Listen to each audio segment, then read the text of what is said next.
Auzubillahi samil alim minasyaitonir rajim. Bismillahirrahmanirrahim.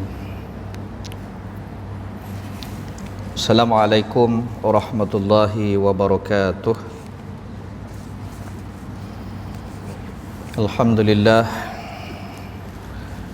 Alhamdulillahillazi nahmaduhu wa nasta'inuhu wa nastahdi wa nastaghfiruh.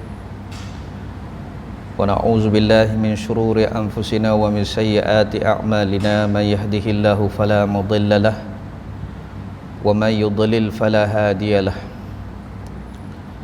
Asyhadu an la ilaha illallah wahdahu la syarika lah.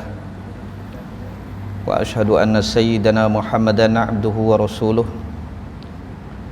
Allahumma salli wa sallim ala sayyidina wa habibina wa syafi'ina wa zuhrina wa qurrata a'yunina wa maulana Muhammad wa ala alihi wa sahbihi wa man tabi'ahum bi ihsanin ila yaumiddin. Subhanaka la ilma lana illa ma 'allamtana innaka antal alimul hakim.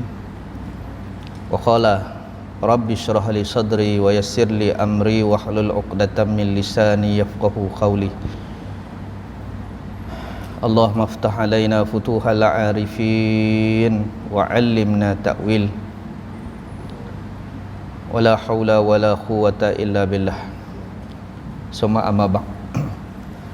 Muslimin muslimat yang dirahmati Allah, alhamdulillah, syukur kehadrat Allah Subhanahu wa taala.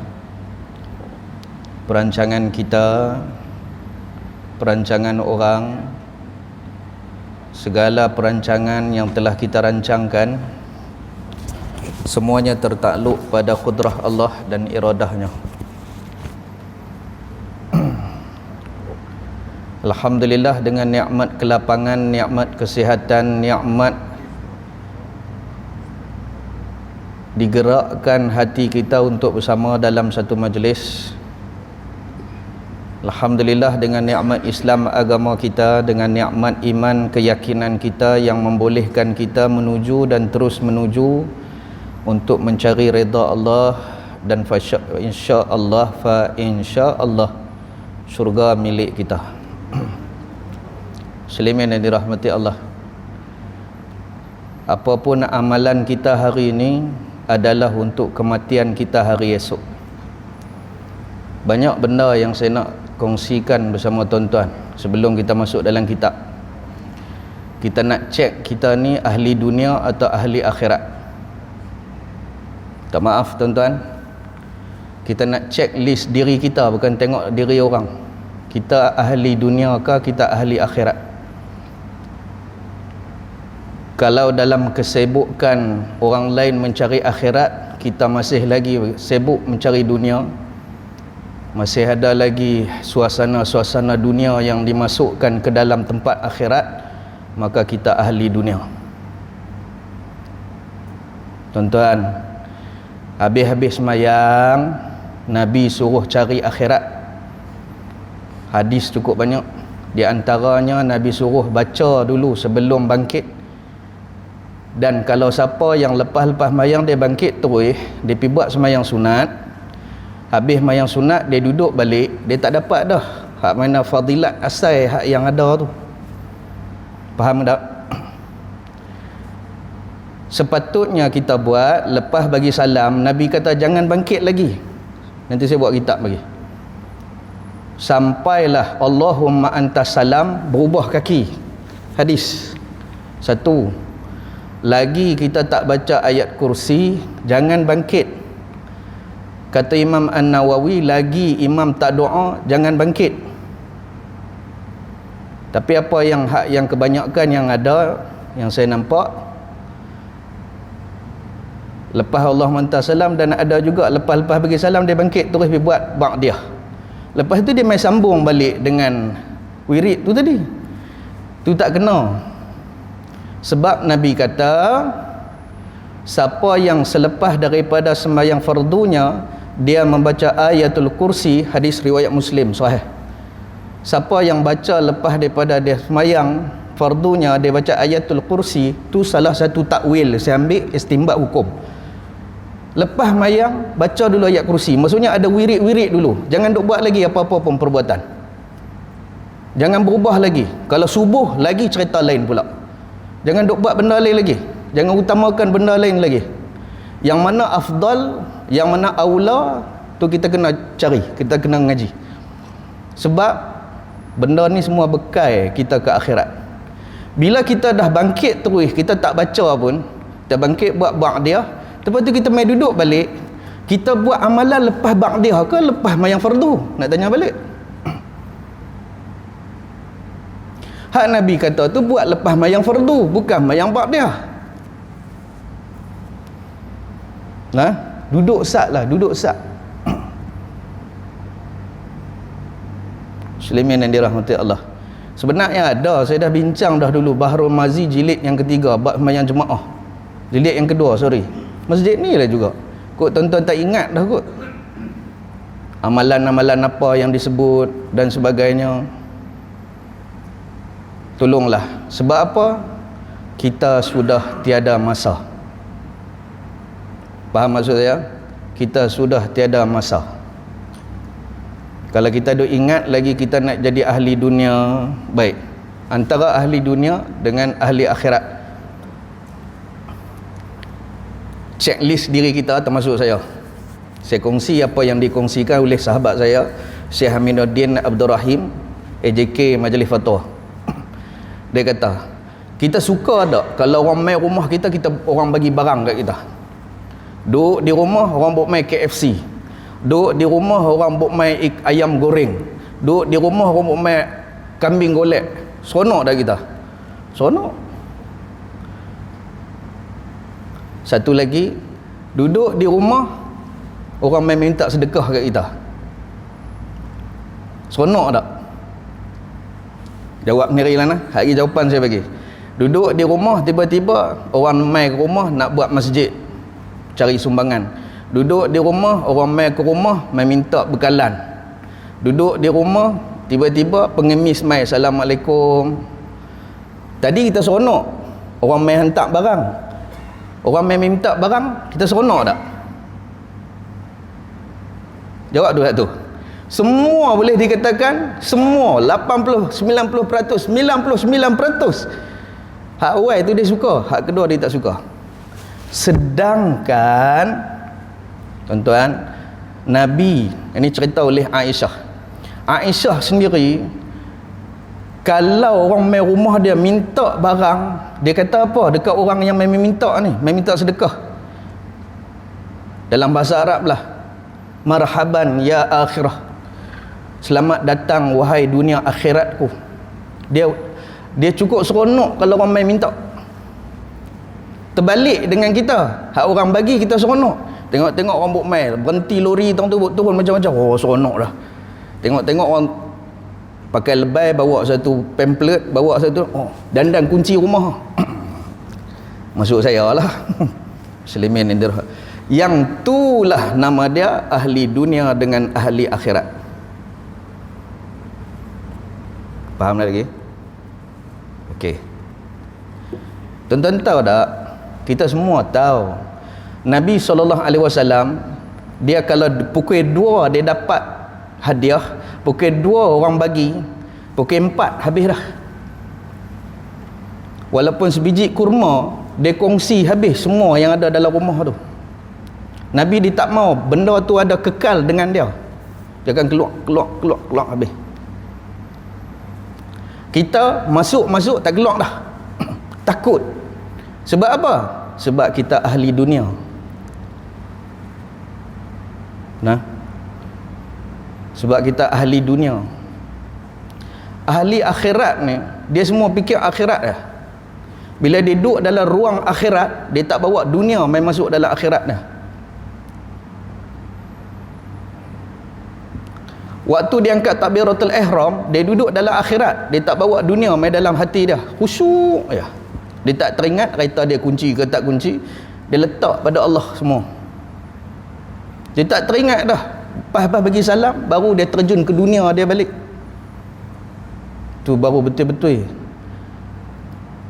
Kita ni waktu duk sembahyang pun kat takbiratul ihram, dunia duk main tu, main. Tu imam lewat lambat sikit pun kita marah dah. Satu, sampai tak boleh nak sabar.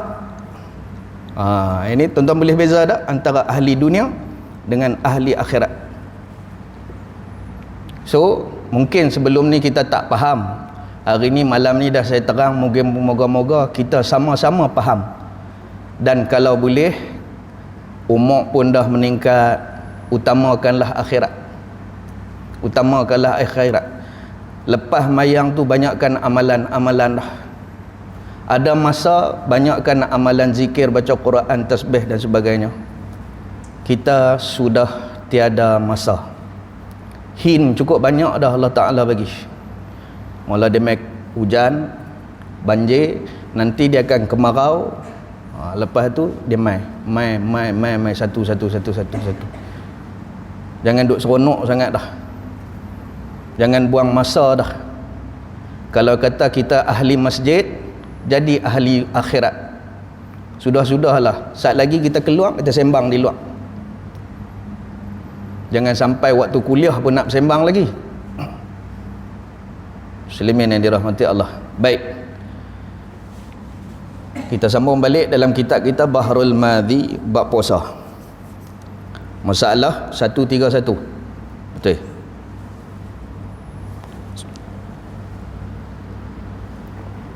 Dah belajar dah puasa. Jangan tunggu Ramadan ni nak puasa. Sebab kita dah kena berpuasa. Dan sampai satu tahap nak makan pun tak ada. Maka macam mana nak, bila makan tak ada ataupun makan kena catu, makan kena sip, lebih baik puasa.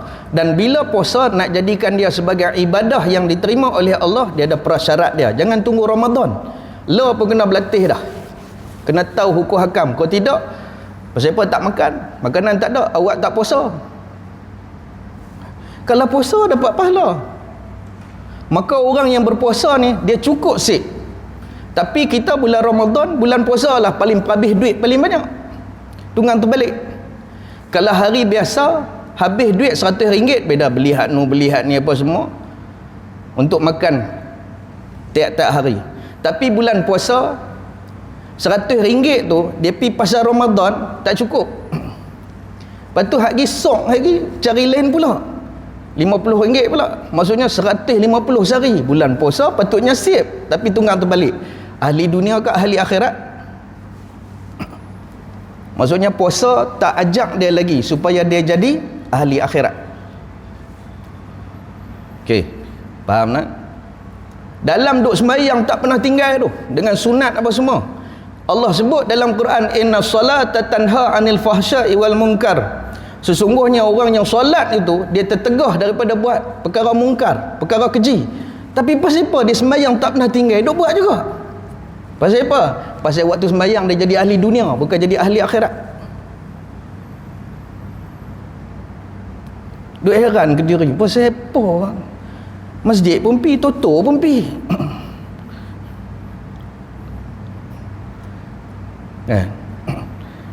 Patutnya bila dah pi masjid sembahyang tak tinggal, dia boleh kikih dah, hilang. Dia rasa macam benci benda tu. Duk sama naik dah. Pasal apa? Pasal dunia banyak sangat dalam kita. Dia panggil wahan. Apa dia wahan? Orang yang cinta akan dunia.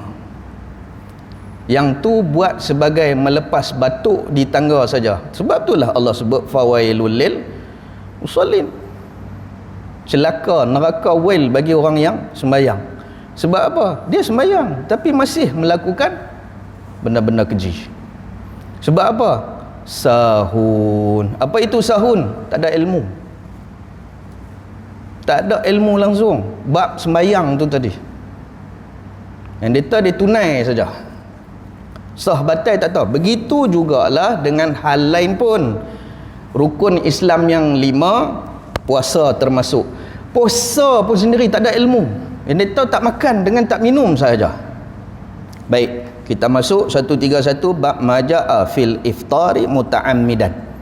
Wa qala musannif rahimahullahu ta'ala anhu, kata pengarang kitab ini Syekh Idris Al-Marbawi, ambil daripada kitab hadis Mukhtasar Sahih At-Tirmizi. Syarah dalam bahasa Arab, nama kitab dia Tuhfatul Ahwadhi. Saya sebut satu-satu sebagai rujukan sebab ada orang tak duk tanya. Dalam syarah, untuk syarah balik dalam bahasa Melayu, inilah kitab dia. Kitab syarah balik Sahih Tirmizi ni. Ni kitab dia mengikut pendapat mazhab Syafi'i, tapi mengikut ashab min ashab Imam An-Nawawi. Imam Nawawi punya jalan. Mazhab Syafi'i juga, tapi dia bawa juga mai khilaf-khilaf pendapat. Moga-moga dengan bawa khilaf tadi kita tahu, oh yang tu Hanafi, oh yang tu Maliki. Jangan bila kita pegang satu benda, kita mengaji satu, kita saja betul. Orang buat lain pada kita, kira-kira nak kata syirik lah, bid'ah lah, apalah mau ada kat kita. Tu maksudnya tu tak ada ilmu lagi. Okey, baik. Moga-moga Allah mengampuni dosanya Syekh ini. Moga-moga Allah mengampuni dosa ibu bapanya, moga-moga Allah mengampuni dosa guru-gurunya, moga-moga Allah mengampuni dosa muslimin muslimat umumnya. Amin ya rabbal alamin. Tafa'u bi fid darain. Moga-moga dimanfaatkan ilmu ini hingga akhirat. Mengalir pahala kepada Syekh ini dan guru-gurunya, dan begitu juga dengan ibu bapanya. Setiap perbuatan anak soleh, apa yang dapat pada anak soleh, mak ayah dia terima. Untung dapat anak soleh jadi alim ulama. Bab yang telah datang pada menyatakan hadis yang menyebutkan berbuka puasa dengan sengaja. Maksudnya buka puasa tanpa ada ilmu dan tidak masuk pada waktu berbuka. Sengaja ya buka. Kalau hak yang mangkit-mangkit pagi, togok ayak gok. Bini dia kata, "Oh ya bang, tak puasa ke?" Oh, hak tu berbuka puasa tanpa sengaja. Ni tak, memang dia tahu kata dia puasa, tapi saja-saja dia pergi makan.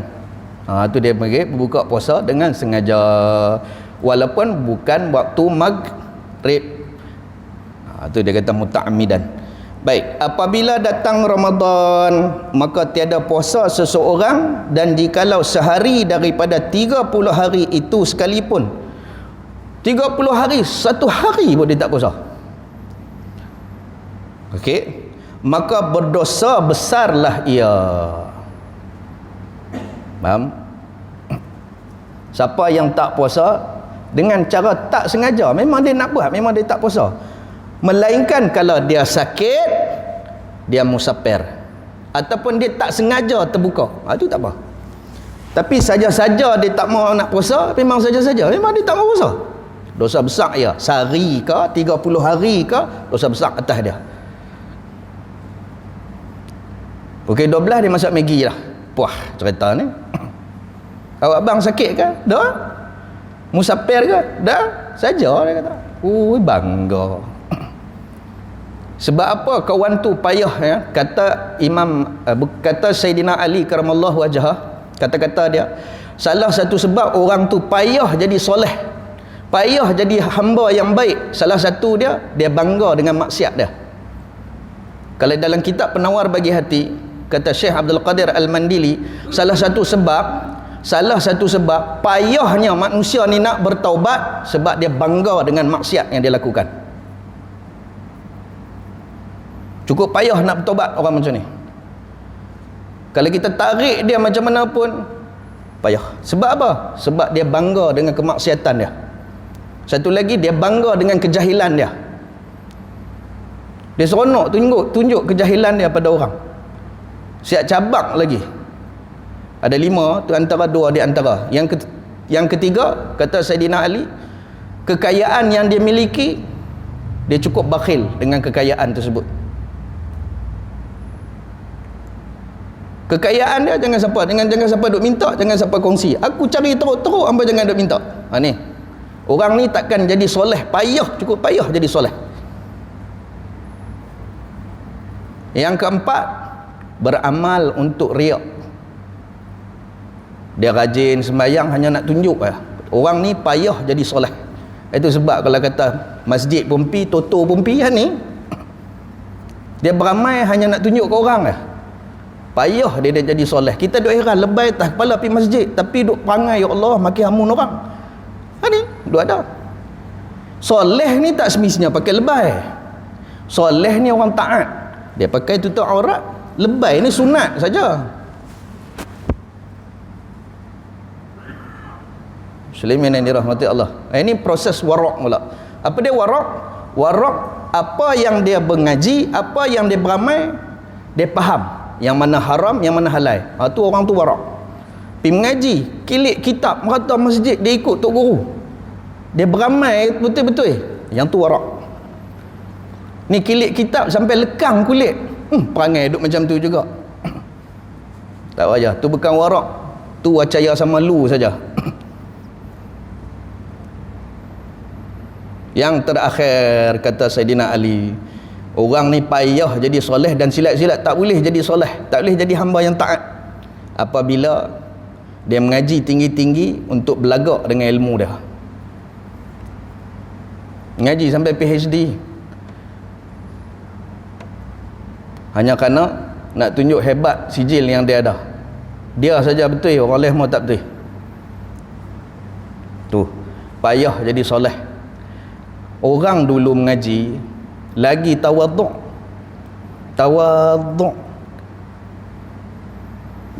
Sila. Tok guru ni mai, dia bagi tok guru tu dulu. Ra'i tok guru lain, sama-sama ra'i. Ni tak dia seorang kata.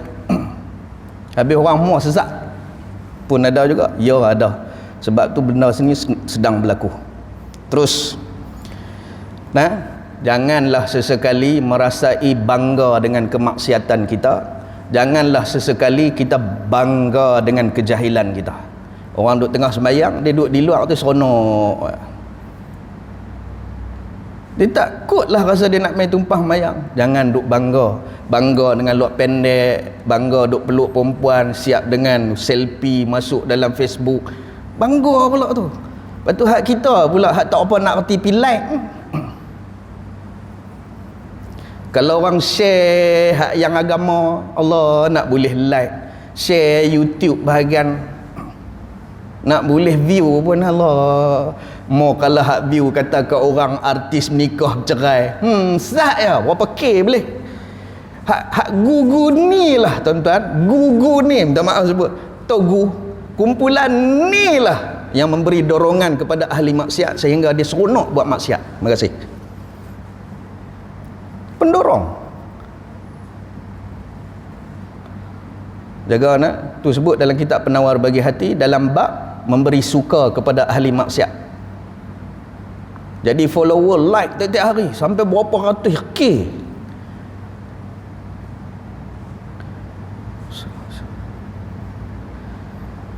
Takut. Kami ni takut dah tuan-tuan, takut. Bila turun yang ni jadi musibah ni, takut kita. Tapi bila tegur, kata kat depa. Lepas tu nak kata kat siapa? Okey. Baik tak? Dosa besar orang yang tak puasa Ramadan. Sehari ke, 2 hari ke, 30 hari ke, dosa besar. Macam mana dosa besar ni? Kabair. Kabair ni payahlah nak masuk syurga tuan-tuan. Abang cerita hak tu lah. Tapi lah sekali, mungkin sejuta tahun dia duduk dalam neraka. Kalau dah kata tinggal satu waktu 500 tahun akhirat, 1 tahun akhirat, bukan 1 tahun, 1 hari akhirat bersamaan dengan 500 tahun dunia. Melenggak duduk dalam api neraka.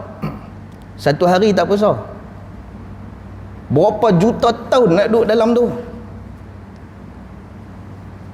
Ni dosa besar. Tolong faham dosa pula. Apa maksud dosa? Dosa adalah satu ganjaran yang membolehkan kita diterumus dalam neraka. Pahala adalah satu ganjaran yang dianugerah oleh Allah yang menyebabkan kita masuk syurga. Dan ganjaran itu kadang-kadang boleh bantu kita. Kalau dia pahala, dia boleh bantu kita. Kita pernah zalim orang, ambil pahala kita bagi tolong kat dia untuk kita masuk neraka. Kalau kita pernah zalim orang, kan? Kita pernah zalim orang,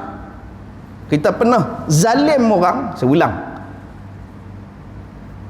Tiba-tiba kita tak ada pahala nak bagi kat dia. Apa akan jadi? Dosa dia mai kat kita balik.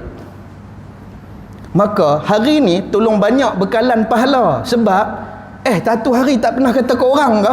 Satu hari tak pernah sepak kasut orang ke? Satu hari tak pernah buat dosa ke? Murung. Mesti ada juga. Maka hak itulah semua nak bayar balik tu. Pelan. Paling tidak pun, perhati tuan tu atas pun, hitamnya. Dalam hati duk berkata-kata, ni Allah dengar lah. So hak yang kita kutuk orang tu, pahala kita kena bagi kat orang. Oh, nasib baik ada pahala hak lebih-lebih lagi, selamat. Ni dak bagi ke orang dah lah menyegan beramal. Allah wala'iyyazubillah wa na'udzubillah min zalik. Jangan duk buat dosa lah. Kalau kecil pun tak larat nak balas, tambahlah dosa hak besar. Terus, seolah-olahnya jikalau dipuasakan seumur hidupnya akan jadi ganti daripada sehari sekalipun.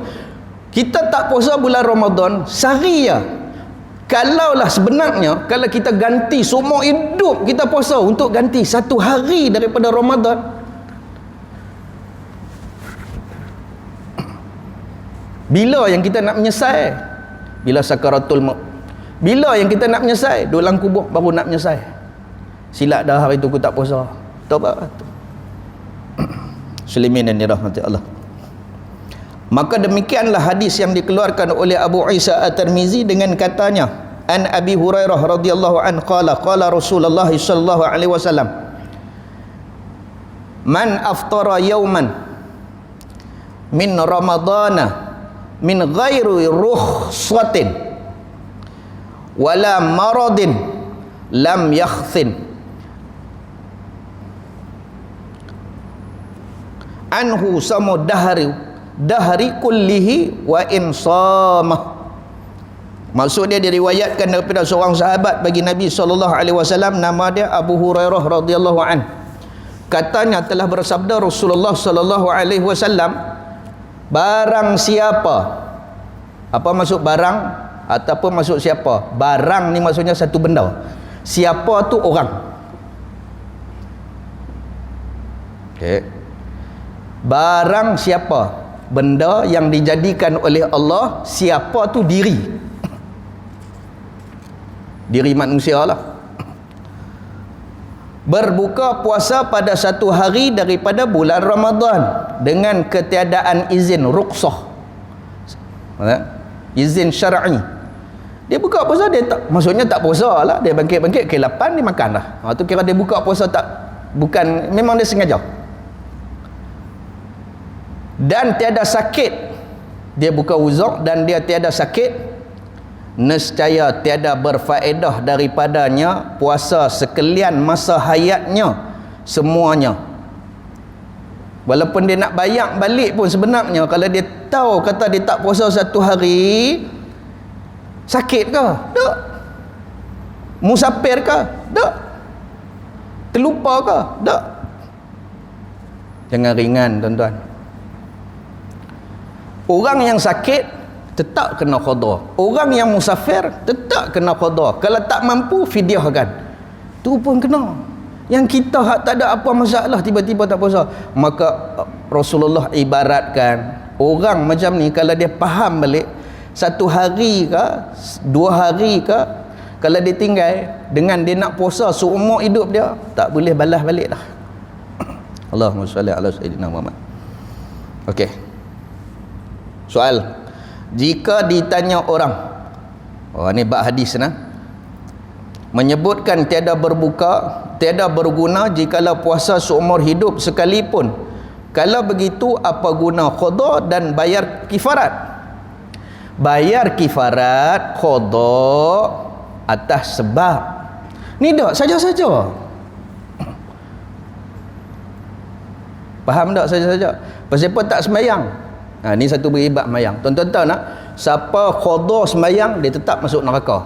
Saya qada, tapi masalah dia pasal apa hang tak buat? Inna salata kanat 'alal mu'minina kitaban mawquta, surah An-Nisa. Sesungguhnya solat itu ada waktu-waktunya atas orang-orang mukmin. Maksudnya orang mukmin ni, orang yang beriman, dia takkan tinggal, dia takkan qada, dia akan tunai dalam tunai. Dia berat. Tak, dia qada saja. Kadang-kadang mesyuarat, kita qada lah. Qada tanpa sebab, Kita bawa bukan marhalah pun, bukan musafir pun, tiba-tiba nak qada, nak jamak, jaga-jaga tuan-tuan, tanpa bersebab. Seolah-olah kita meringankan satu hukum yang Allah tetapkan, tapi bila mai hak kita, macam saya kata tadi, bila orang buat main ayam goreng kat kita, kita seronok, tapi bila kita nak bagi ke orang hak Allah Ta'ala suruh kita sedekah, kita tak mau. Tu jadi macam tu ahli dunia dengan ahli akhirat. Muslimin yang dirahmati Allah, tolong nak qada sekalipun, fidyah sekalipun, baik puasa ke, baik semayang ke, tak sama dengan dalam tunai.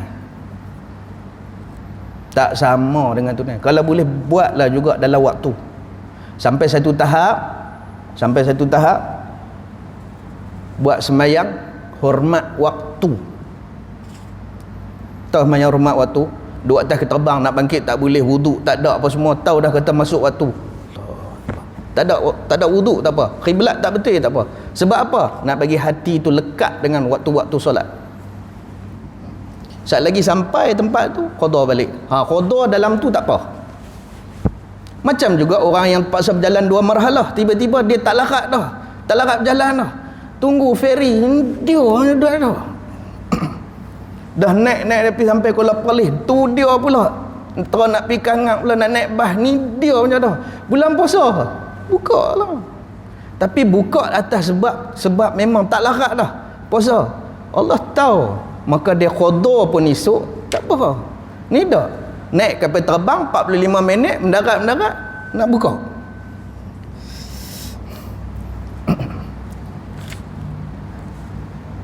Sini kena aircon, sampai airport Langkawi kena aircon, jalan sikit tang Padang airport naik tang tu yang panas pun, turun sana dengan ada hak tu mau cukup, turun naik pula aircon, buka ke?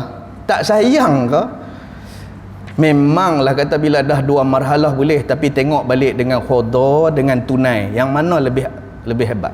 Tu je.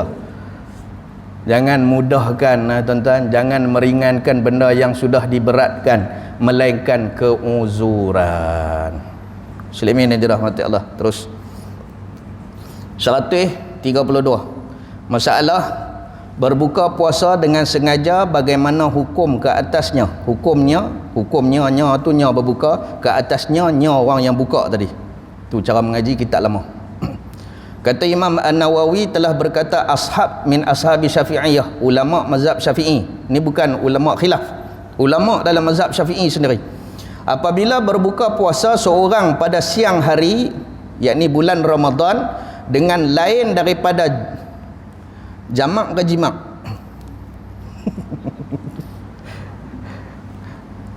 Jamak dia hak tulah jim min ain. Mau silap buh baris jamak, silap ni jimak. Ustaz, saya nak kena pergi Kuala Lumpur, nak jimak macam mana dah lah. Jimak pun tanya aku macam buat macam mana. Jamak jimak pun tanya aku kan. Tu ya, dia kena bermain tak. Naik motor jatuh, ni habis berdarah ni, tapi dia nak mayang. Ustaz, macam mana nak tom yam tu? Tom yam.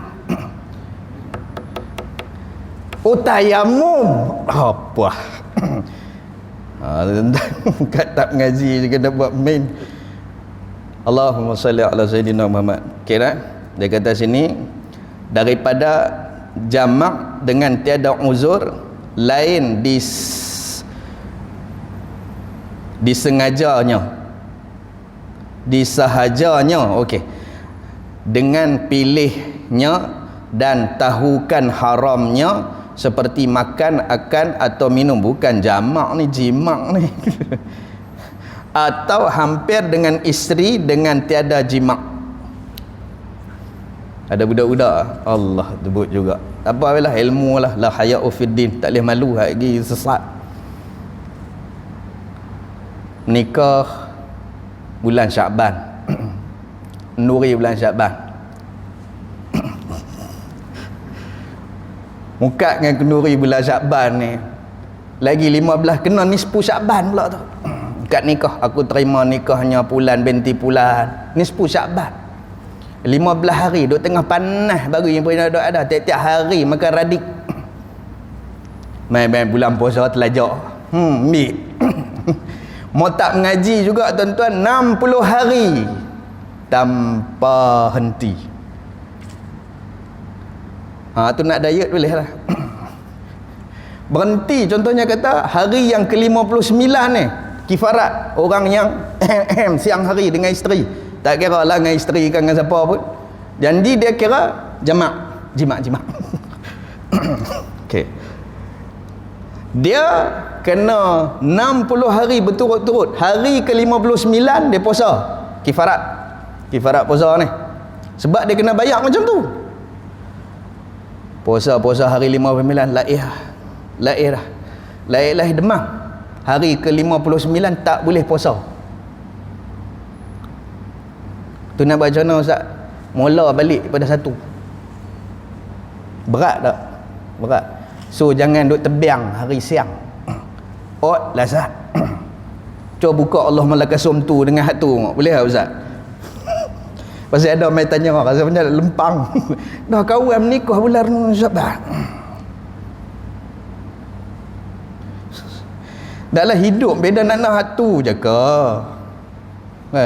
Macam hak yang tagih ni. Buka puasa dengan hak tu. Allah Malakasum tu, bulak tu, melahang tu, lapang tu, pak dengan hak tu dulu. Wah, tu kira tagih sangat dah tu. Ada tak? Lambok. Buka puasa di hotel, boleh dipegang hak tu dulu.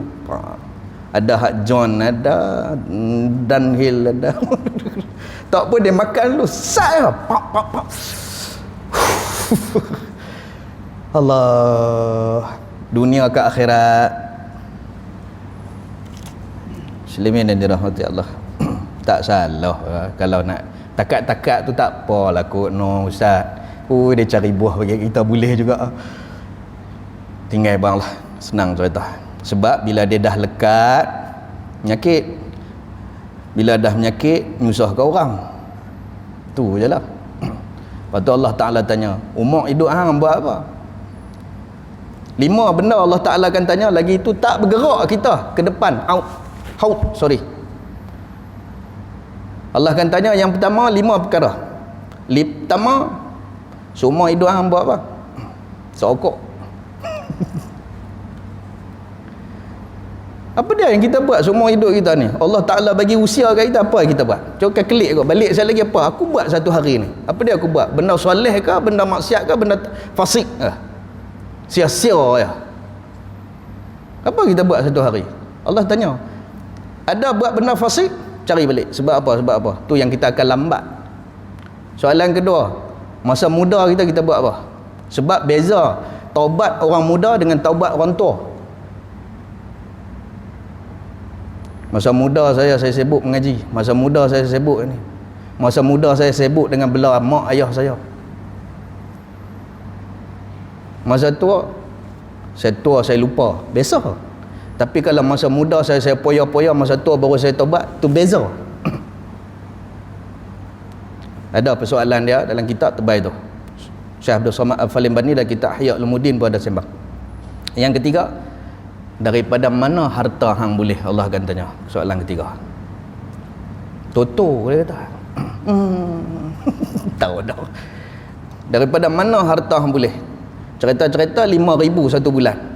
Sekupang tu mai daripada duit haram. Habis. Allah perinci nah, misqala dzarratin khairan yarah, misqala dzarratin syarran yarah. Yang keempat, ke mana harta yang kau boleh tu kau belanjakan.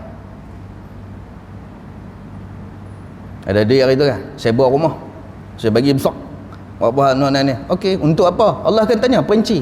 Anak saya ramai macam ni, okey. Ada sedekah tak? Ada zakat tak? Tunggulah. Soalan terakhir, ada mengaji tak? Ada. Beramai tak? Sakit pula. Adakah kita sudah beramal dengan ilmu yang sudah kita ada? Muslimin yang dirahmati Allah, 5 perkara tu takkan bergerak kaki anak Adam selagi mana tak selesai 5 benda tersebut. Lepas tu barulah dapat sebelah kanan ke belah kiri. Kalau dapat belah kanan, orang paling seronok masa padang mahsyar tu kita. Dapat Allah Ta'ala suruh belah kanan. Sambut tu seronok ni tak tahu nak abang dah. Berjalanlah kita ke haud Telaga Nabi, berimpun di situ. Tengok-tengok ayah kita ada, tok wan kita ada, semua dah pegang buku. Ayah cek dapat masuk syurga. Tapi tak selesai lagi, nak kena naik sirat pula. Tapi kalau dapat tu memang selamat. Cok dapat belah kiri, ada lagi lah. Tak boleh, tunggu saat lu. Saat lagi hamba Allah ni akan panggil hang sebab hang pernah sepak kasut dia dulu. Allah. Lagi hamba Allah ni akan panggil hang sebab hang ngelat duit dia dulu. Hamba Allah ni akan panggil hang sebab hang itu sariak duit dia. Hamba Allah ni akan habis. Hang pernah zalim dia dulu. Allah. Tuan-tuan, hidup kita ni bukan hanya sekadar nak seronok dah. Hidup kita untuk akhirat esok. Maka carilah setiap luang dan masa untuk banyak ibadah. Dan beratkan satu benda yang telah diberatkan taklif dan khitab atas kita tentang satu-satu hukum. Jangan duk alah qada, alah Jumaat kali ni tak pi, tak apa, minggu lepas pi dah. Ni hangpa kena. Buh kata dia kata. Duk pakai ayat tu minggu lepas pi dah, minggu lepas ni tak. Dan jangan duk ringan benda yang dah berat, tuan-tuan. Hari tu orang suruh orang tak bagi mai, dia gaduh nak mai. Dah orang suruh mai, dia tak mau mai pula dah. Akai cukup banyak. Muslimin yang dirahmati Allah. Nah, itulah simpul dan sulam saya tentang hukum hakam dengan bab apa dia yang ditulis atas kitab ini. Nanti kita sambung balik. Berbuka puasa dengan sengaja. Apa kata ni? Saya sekali sebutlah. Habis bang. Berdosa orang yang berbuka itu dan wajib atasnya qada puasanya serta menahan diri baki daripada siang harinya dan tiada lazim atasnya kifarat besar, iaitu memerdekakan seorang hamba abdi, dan tiadalah lazim fidyah. Kalau dia terbuka, dia pikap balik dosa-dosa dia, tutup terus balik, tapi esok qada. Menang cerita. Pasal ada ilmu. Kadang-kadang ialah nafsu orang ni kita tak boleh. Masuk dah waktu. Tapi dia kata tak yang apa. Tiba-tiba dia mai satu lintasan. Dia teringat akhirat. Ada ilmu dulu dia mengaji. Dia istighfar balik. Teruskan berpuasa. Semayang balik kalau semayang. Teruskan berpuasa kalau puasa. Bukan berpuasa maksudnya kena niat balik. Dia tak boleh makan, haram atas dia makan siang hari tu. Maggi duk tengok ke kembang tak ya. Nah, maksudnya berpuasa di situ bukan atas dapat pahala, sebab taat dia balik. Jangan makan. Haram seorang yang tiada syarat dua ni. Yang pertama sakit, yang kedua musafir. Haram orang dua ni makan. Dua ni kalau makan tak apa, tapi orang yang tak ada dua ni haram dia makan hari tu siang hari. Faham tak tak? Itu maksud dia. Nanti kita masuk 133 insya-Allah. Minta maaf kalau ada terkasar bahasa, terlajak bicara. Yang baiknya daripada Allah Subhanahu wa taala. Segala kekusutan, segala keburukan itu daripada diri saya sendiri. Aqulu qawli hadza wa astaghfirullah li wa lakum wa lisairil muslimin wal muslimat. Bismillahirrahmanirrahim. Allahumma faqihna fid din wa 'allimna ta'wil ila siratikal mustaqim. Allahumma ja'alna minan najihin wal faizin fid dunya wal akhirah. Allahumma rzuqna mutaba'at Rasulillah sallallahu alaihi wasallam. Walhamdulillahi rabbil alamin. Assalamualaikum warahmatullahi wabarakatuh. Allahumma shalli ala sayyidina Muhammad.